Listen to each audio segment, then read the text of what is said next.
So, what is going on between the US and Iran? It's pretty confusing, right?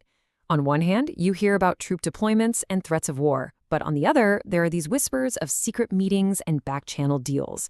It's this wild mix of war talk and peace talks. So let's try to unravel this two-front war and figure out what's really happening. Okay, so first up, you've got the public show, and man, is it loud. Former President Trump was famous for aggressive statements like this one.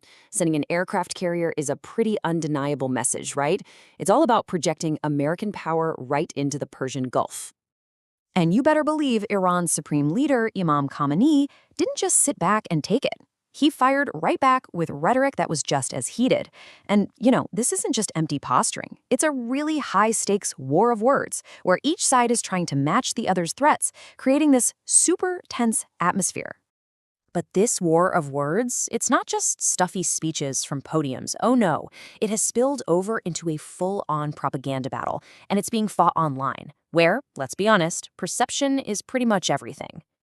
I mean, this conflict is so modern. Social media has become this huge battlefield.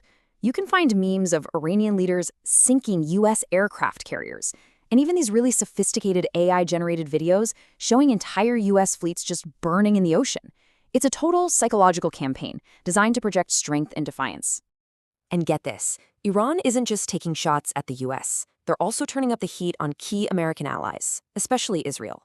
When they say their ballistic missiles are a gift for cities like Haifa and Tel Aviv, what they're really trying to do is create cracks in that alliance and make things politically very, very costly for the U.S.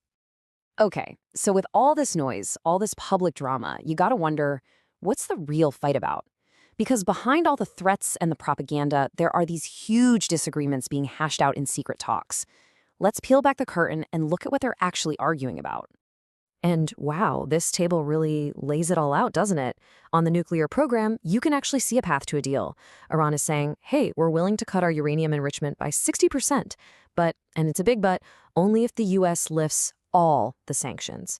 But then you look at the other 2 points around support for proxy groups and its missiles, and it's a total dead end. For Iran, those are completely non-negotiable. They see them as absolutely essential for their defense and their influence in the region. And this is where it gets really interesting, right? This is the central puzzle of the whole standoff. Why on earth would both countries be involved in these super serious secret negotiations while at the same time they're yelling threats at each other in public? Well, it turns out it's a deliberate and kind of dangerous two-track strategy. So while we're all seeing those aircraft carriers on the news, there's this whole other story playing out in the shadows. A team of American envoys, including people